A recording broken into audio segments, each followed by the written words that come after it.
अनेकों घटनाएं इस प्रकार की घटी। एक घटना का हमें और स्मरण है।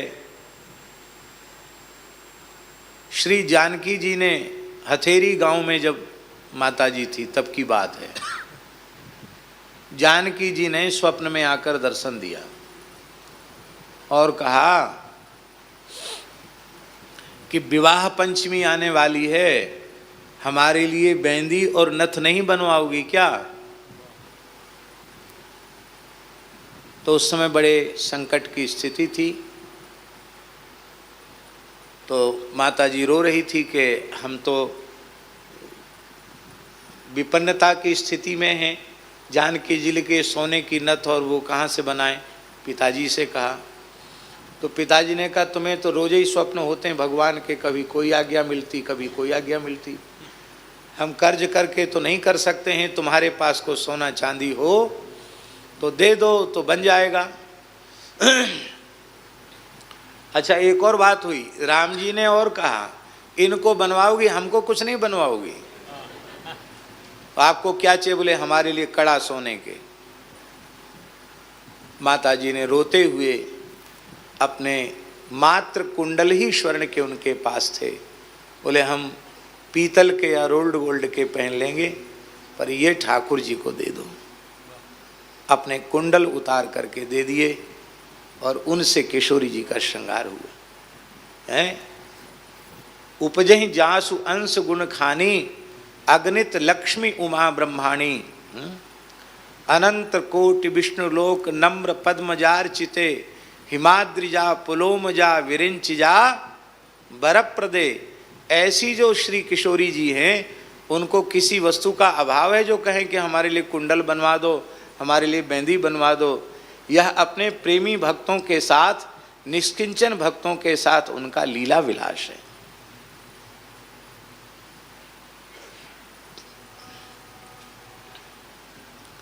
पिताजी कुंडेश्वर में उनका नियुक्ति हो गई, तबादला हो गया, स्थानांतरण हो गया। तो वहाँ पढ़ाते थे आप, उच्च शिक्षक थे वहाँ। माता जी घर में, क्योंकि गौ सेवा ठाकुर सेवा उस सब घर में भी कोई न कोई रहना आवश्यक है, माता जी घर में थी। और नियम से संपूर्ण सेवा करते हुए भी नाम जप और नित्य कुछ न कुछ स्वाध्याय, चाहे रामचरितमानस अथवा भक्त चरित्र अथवा हिंदी वाली भागवत, यद्यपि संस्कृत के भी तमाम स्तोत्र वो नित्य पाठ करती थी, कई स्तोत्र पाठ करती थी नित्य। तो वो तो अपना नित्य नियम उनका होता ही था। गौ सेवा बहुत व्यस्त रहती थी। बुखार आ गया, पुरुषोत्तम मास चल रहा था और बहुत तेज बुखार हो गया। शाम को थोड़ी देर 10-20 माताएं घर में ही बैठकर सत्संग कर लेती थी, कुछ अच्छी चर्चा कर लेती। पुस्तक उस समय डोंगरी जी की जो भागवत है उसको बाँच करके वो सुना रही, 2-3 माताएं आ जाती। घर में केवल माता जी ही थी। और एक दिन इतना तेज बुखार हुआ कि उनको लगा कि कहीं प्राणांत तो नहीं हो जाएगा। तो अकेली, हमारे बुंदेली भाषा में भीतर वाले घर को मड़ा कहते हैं, मड़ा में लेटी थी। और मन में ऐसा लगा कि पति और पुत्र कोई भी मेरे निकट उपस्थित नहीं है और लगता है कि आज तो बचेंगे नहीं हम।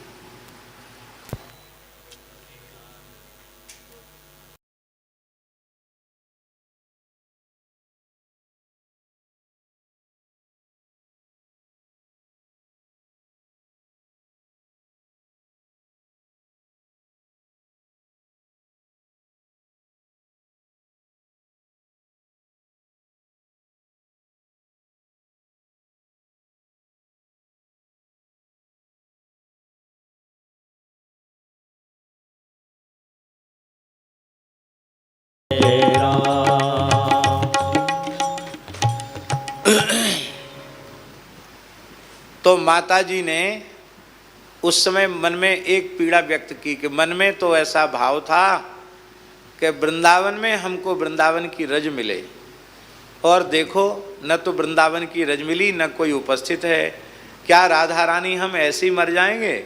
तो आर्त भाव से महाराज जी राधा रानी को पुकारा, और एक पुकार सुन करके राधा रानी, स्वप्न नहीं है, जागृत अवस्था में राधा रानी साक्षात प्रकट हो गई। संपूर्ण कक्ष दिव्य प्रकाश से भर गया, और सिर पे हाथ धर के कहा, माथे पे हाथ रखा, हाथ रख के कहा, अम्मा क्यों परेशान हो, हम तो तुम्हारे पास ही रहती, ऐसा क्यों सोचती हो कि कोई नहीं रहे हमारे पास, हम है ना तुम्हारे पास, ठीक हो जाओगी। और उसके तत्काल बाद वह स्वस्थ हो गई। फिर आपको खबर लगी बहुत बीमार हैं, आप आए। आपको जब माता जी ने सुनाया, जीवन में कभी झूठ नहीं बोलती थी, मनवाणी क्रिया से कभी असत्य आचरण नहीं किया, सदा सत्य भाषण किया।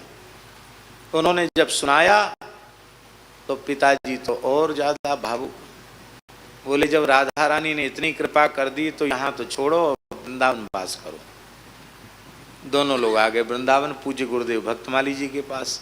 महाराज जी ने बड़े धैर्य से सारी बात सुनी, और सुन के कहा, जब राधा रानी ने कह दिया कि हम तुम्हारे ही पास रहते हैं, तो जहाँ राधा रानी रहती वहीं तो वृंदावन होता है, रहो अभी, घर के सब जो व्यवहार भगवान ने दिए हैं उनको पूरा करो। और ये मेरे सामने की बात है, महाराज जी ने कहा कि तुम्हें वृंदावन की रज मिल जाएगी, वृंदावन का वास मिल जाएगा, वृंदावन की रज मिल जाएगी, जाओ। बाद में तो आपने देखा ही,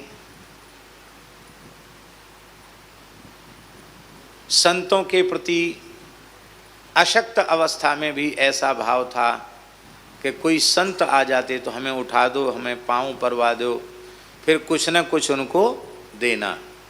श्री रसिक माधवदास जी जाते कभी तो उनको भी, हमको भी देते, हम भी आखिर तो साधु स्वरूप में तो है ही हैं, तो हमको भी देती दक्षिणा। कोई जाता सबको दक्षिणा देती। और पिताजी को, आपके पास जो कुछ कोई दे जाए उसको अपने व्यवहार में मत लो। आप सरकारी नौकरी करते थे, आपकी जो पेंशन मिलती उससे आप अपना गुजारा करो, बाकी आप उसको गौ सेवा में लगाओ, चाहे जहाँ लगाओ।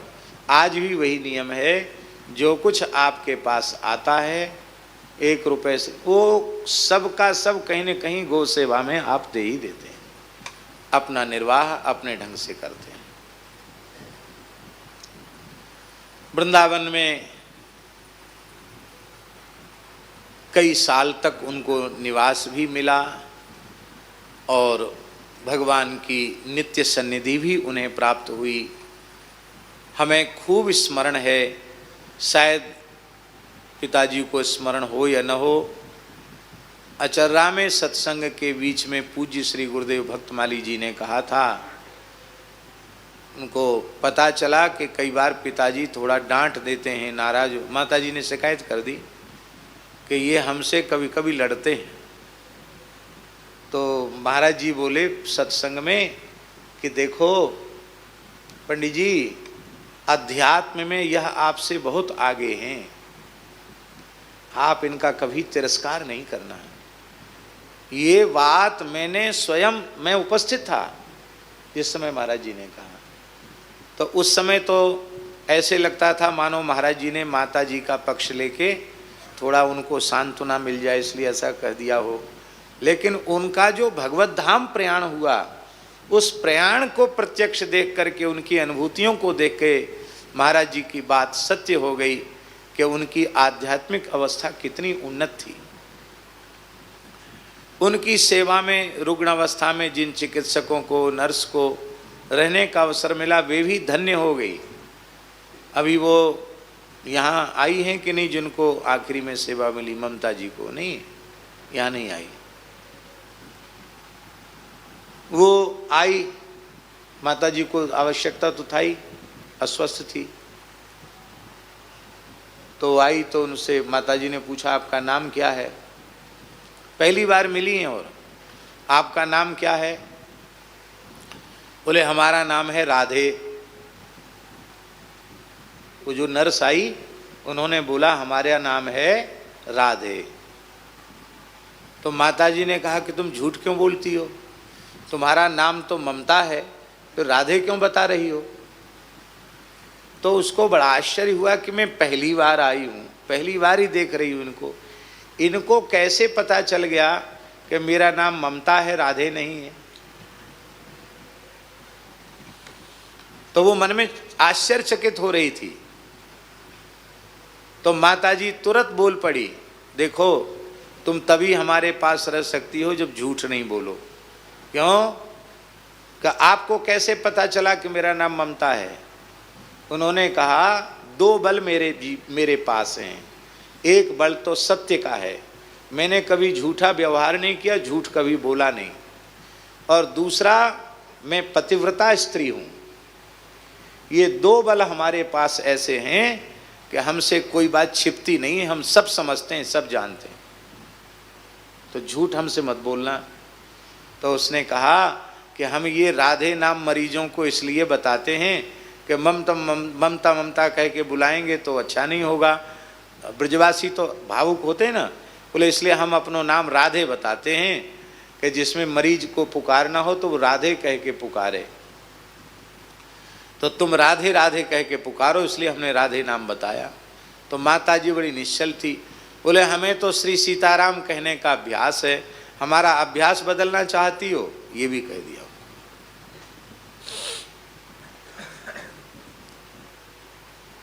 एक दिन की बात है, माताजी ने कहा कि हम बहुत थक गए हैं। तो ये ईश्वरदास जी हैं, ये भी रहती थे सेवा में। तो कहा आप चलती फिरती तो है नहीं, थक कैसे गई? तो बोले राधा सखी आई थी, राधा रानी आई थी सखियों के सहित, और हमको मानसरोवर लेके गई, वहाँ खूब खेले हैं। और तुम्हें विश्वास नहीं, बोले सपने में गई थी? बोले नहीं, हम गई थी। महाराज जी देखो ये मानसरोवर की रज, रज महाराज जी माता जी ने दिखाई, जबकि वो कहीं आती जाती नहीं थी। और वहां उन्हें श्री राधा बाबा से तो मिलने का तो कभी अवसर उनको मिला नहीं, गीता वाटिका गोरखपुर वाले राधा बाबा, पर उनको राधा बाबा का दर्शन होता था, उनको भाई श्री हनुमान प्रसाद पोद्दार जी का दर्शन होता था, न जाने कितने कितने संतों का दर्शन, महाराज जी का खूब दर्शन होता था। आज वे आए थे, आज वे आए थे। तो ऐसी उनकी जो मानसिक अवस्था थी, ये उनके उन्नत भाव को दिखाती है। एक बार तो और अधिक आश्चर्य हुआ, ये भगवत धाम जाने के कुछ समय पहले की बात है। माता जी बोली कि हम थक गए, थोड़े हमारे पैर दबा दो। तो फिर वो नर्स जो माता जी हैं, उन्होंने फिर पूछा कि आप बिल्कुल एक जगह लेटी हैं एक सी अवस्था में, आप कैसे थक गई? बोले आज हम भांडीर वन गए थे, और भांडीर वन में राधा रानी के साथ सखियों के साथ गए, वहाँ खूब खेले हैं, पैदल गए और पैदल आए, इसलिए थकान हो गई। तो आप इतना चल कैसे लेती हैं पैदल? तो माता जी ने कहा कि यहाँ तुमको देखने में हम ऐसे लग रहे हैं, हम वहाँ पहुँचने के बाद ऐसे नहीं रहते हैं, हम तो दूसरे स्वरूप में हो जाते हैं। ये भी कहा उन्होंने। इसका मतलब सीधा साधा क्या है कि उन्हें सहचरी का सिद्ध देह प्राप्त हो चुका था। बोले हम ऐसे नहीं, यहाँ ऐसे दिखते हैं, वहाँ हम ऐसे नहीं रहते हैं, वहाँ तो हम बिल्कुल ठीक रहते हैं। तो उन्होंने कहा कि भांडीर वन कहाँ है? तो माता जी बोली जहाँ ब्रह्मा जी ने राधा कृष्ण को ब्याह कराओ, तो वहाँ जहाँ विवाह कराया था वहाँ पक्का भांडीर वन होके आई। तो कहा स्वप्न में गई? अरे बोले तुम्हारे मन में श्रद्धा विश्वास नहीं है, मेरे हाथ बंधे हैं, हाथ खोलो। क्योंकि नली पड़ी हुई थी पेट में, तो हाथ थोड़ा बांध देते जो नली निकाल न लें, कपड़े से ही ऐसे हाथ कर देते थे जिसमें हाथ से वो खुजा न लें, घाव न कर लें। तो हाथ खोले तो मुट्ठी में रज उन्होंने दिखाई।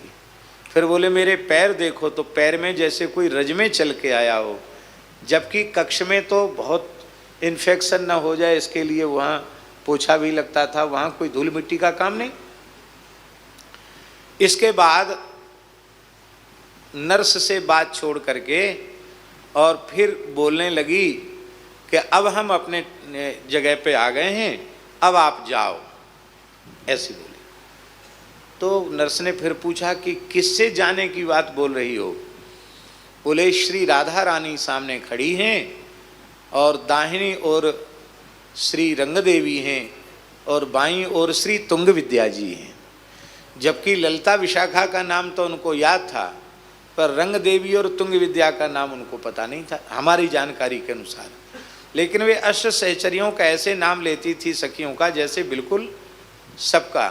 फिर उनकी वेशभूषा बताई, कैसी हैं वो ये बताया, बीच में राधा रानी खड़ी हैं ये बताया, और फिर कहा कि देखो द्वार खोल दो, उनको जाना है। और उनसे कहा, नर्स से कहा कि इधर से होके जाना, तुम्हारे शरीर की गंध उनको नहीं लगना चाहिए। और वो आज भी सुना करके भावुक हो जाती है कि मैं जैसी गई मुझे दिव्य सुगंध आई और शरीर में एकाएक रोमांच हो गया, मुझे दिखाई कुछ नहीं पड़ा। और जब मैंने द्वार खोला तो माताजी कहती हैं देखो इधर जहाँ खड़ी थी वहाँ कुछ रज पड़ी होगी, वो राधा रानी के चरणों की रज है, और उसके पास में सखियों के चरणों की रज है। सखियों की चरण रज अलग रखना, राधा रानी की चरण रज अलग रखना। आज भी रज विराजमान है, आज भी रज अलग से उठाकर रखी गई है। कमरे में कहाँ से रज आई? भीतर से बंद है, धूल मिट्टी का वहां कोई काम नहीं, कहां से आई? मेरठ की एक माताजी का, मेरठ क्षेत्र के, मेरठ शहर की बात है, एक माताजी का कमर के नीचे का धड़ शून्य हो गया। ऐसा हो जाता है, कोई बीमारी होती है डॉक्टर लोग जानते होंगे कि फिर वो मलमूत्र भी हो जाता तो पता नहीं चलता है, वो सिस्टम ऐसा हो जाता है। बहुत परेशान थी वृंदावन की भक्ता महाराज जी, तो वो बहुत रो करके राधा रानी से बोली हमारा तो वृंदावन छूट गया। तो तब माता जी विद्यमान थी, स्वप्न में माता जी वहाँ गई और बोली तुम्हारा वृंदावन नहीं छूटा, तुम वृंदावन आ जाओ। कहा कैसे आए वृंदावन? बोले हमारे तो अब बिल्कुल शरीर लाचार हो गया, कमर के नीचे सब शून्य हो गया। तो स्वप्न में माता जी उनकी बिस्तर पर, आसन पर खड़ी हो गई। बोले हमारे पांव दबा दो, तुम्हारे पांव ठीक हो जाएंगे। और यह सत्य घटना है। वह दूसरे दिन बिल्कुल ठीक हो गई। डॉक्टरों ने जिसको हॉस्पिटल से घर भेज दिया था कि अब जितने दिन है सेवा करो इनकी, अब ये ठीक नहीं होगी, इनके चेतना नहीं आएगी, वो सवेरे उठ के सब काम करने लगी और गाड़ी में बैठकर यहाँ आई और माताजी का दर्शन किया। तब के माताजी से पहले कभी मिली नहीं थी, यहाँ कुछ सेवा भी किया। जब हमें ये पता चला तो मैंने माताजी से कहा कि माताजी ये सब चमत्कार क्यों दिखा रही हो? बोले हम नहीं जानत का चमत्कार फमत्कार क्या होता है, राधा रानी की लीला राधा रानी जाने।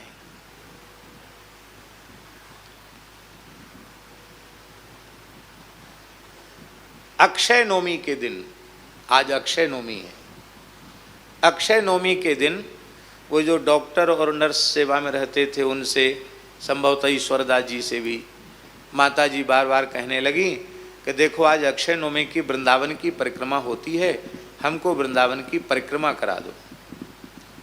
अब व्हील चेयर पे तो चलती थी, परिक्रमा कैसे वृंदावन की कर सकती इतनी भीड़ में? आज भी देखो कितनी भीड़ है, कैसे परिक्रमा हो सकती थी उनसे? आप परिक्रमा नहीं कर सकती। तो उनकी इच्छा पूरी नहीं हुई तो रोने लग गई, दुखी हो गई, हमको वृंदावन की परिक्रमा नहीं करा रहे, कोई वृंदावन की परिक्रमा नहीं करा रहा है। अब क्या समाधान है? समाधान तो कुछ हो नहीं सकता था। दूसरे दिन दसवीं को माताजी बोली कि तुम नहीं कराओ तो नहीं कराओ, हम तो कर आए परिक्रमा वृंदावन की। कैसे करके आई?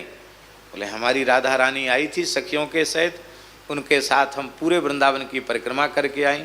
का सपने में? बोले हमारे पैर देखो, तो पैर देखे जैसे कोई रज में चल के आता तो पैर में धूल मिट्टी लगी रहती है, पैर में लगी थी।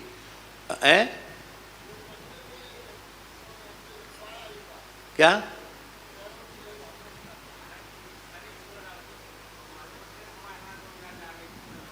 हाँ, तो रज, वो पैर में रज, जबकि कपड़े से चरण ढके हुए हैं। और फिर बोली कि हम टटिया स्थान गए थे, वहाँ सखियों के साथ थोड़ी देर खेले, ये देखो टटिया स्थान की रज। दोनों मुट्ठी में टटिया स्थान की रज दिखाई। ये अक्षय नवमी की बात है, दशहरा की बात है। और एकादशी को हम तुलसी शालिग्राम विवाह में व्यस्त थे और माताजी थोड़ी अस्वस्थ हुई, श्वास थोड़ी बढ़ी, और उन्होंने कहा कि पंडित जी आए तो उनको कह देना कि एक लता वृक्ष तो यहाँ क्या कहते हैं टटिया स्थान में अपने हाथ से लगा के आवें। और टटिया स्थान के जो वृक्ष हैं उन्हें वृक्ष नहीं मानना, वो सब रसिक संत हैं। और ये भी कहा महाराज जी, कुंज में कलयुग का प्रवेश नहीं है, वहाँ कलयुग का प्रवेश नहीं है। टटिया स्थान में वहाँ वृक्ष लगा देना और मदन टेर पर जाकर वृक्ष लगा देना, ये कहा। और श्री रसिक माधवदास जी के साथ हम लोग मदन टेर भी गए और यहाँ टटिया स्थान वाले महाराज जी ने भी बड़े सौहार्दपूर्वक वृक्ष लगाने की अनुमति प्रदान की। और भगवत स्मृति होती ही रही। थोड़ी घबराहट सी हुई एकादशी के दिन, तो नर्स ने कहा कि तुम तो कहती थी हमारे पास राधा रानी रहती है, कहाँ है राधा रानी, अब आप घबरा रही हो, राधा रानी को पुकारो। तो बोले ऐसे मत बोलो, वो मेरे पास बैठी है। कहाँ है? बोले मेरे आसन पर बैठी है। और हम ऐसे ही जाएंगे, सहज चले जाएंगे। और सहज ही सौभाग्य है कि हमने अपने हाथ से भगवत चरणामृत, संत चरणामृत, जगन्नाथ जी का महाप्रसाद ब्रजरज उनके मुख में दिया और कीर्तन हो रहा था। मेरी गोद में ही पूज्या माता जी का मस्तक था और माता जी ने भगवत धाम प्रयाण किया। पूज्य सदगुरुदेव श्री भक्तमाली जी महाराज ने भी ज्येष्ठ शुक्ल पंचमी को ब्रह्मवेला में 4 बजे भगवत धाम प्रयाण किया। लगभग वही ब्रह्मवेला का ही समय रहा और जिस वेला में पूज्य गुरुदेव ने निकुंज गमन किया उसी वेला में माता जी ने भी भगवत धाम प्रयाण किया। इसलिए हमें अपने मन में मातृ वियोग का कष्ट नहीं होता है, क्योंकि भाग बड़ो वृंदावन पायो, शोक संताप करो जन को दाव भलो बनी आयो। वो तो उस सुख के सागर में पहुंची हैं कि जो अनिर्वचनीय है, जहाँ श्री युगल प्रिया लाल की नित्य सन्निधि हो, जहाँ उनका नित्य विहार हो रहा हो, और वहाँ कोई भाग्यशाली जीव पहुँच जाए महाराज जी, तो क्या है। ब्रह्मानंद का सुख भी उस रसानंद प्रेमानंद के आगे नतमस्तक है। फिर और स्वर्गादि लोगों का ही नहीं है। ऐसी पूज्या माता जी का भगवत धाम प्रयाण हुआ तो आज उनकी स्मृति भी जुड़ी हुई है। यद्यपि आज हमको आने में बहुत विलंब हो गया।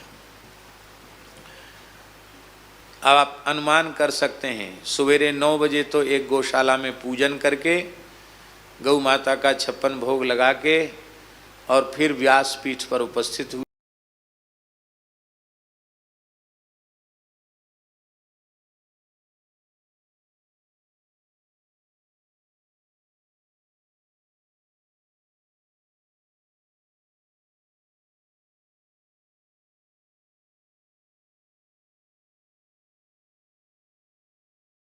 व्यास मंच पर इंदौर में, और 12 बजे ही बाबूजी ने आके कहा, जगदीश दास जी ने, कि आप समय हो रहा है बंद कर दो। फिर भी हम आदत से लाचार हैं। 12:30 बजे तक कथा करते रहे। वो कथा करके और फिर व्यास पीठ से उतरे नहीं, समझो कूदे। और फिर वहाँ से भीड़ ने चारों ओर बहुत रोकने का, भीड़ तो भीड़ सब जगह रहती ही है, पर जल्दी जल्दी गाड़ी में बैठ करके पहुँचे। ऐसे तो संभव नहीं था कि ट्रेन से आते या रोड से आते इतनी दूरी से। हवाई जहाज़ भी सब समय मिलता नहीं है। तो वहाँ जो आयोजक थे रमेश मेंदोला जी, उन्होंने छोटे प्राइवेट जहाज़ की व्यवस्था की थी। तो उस प्राइवेट जहाज़ से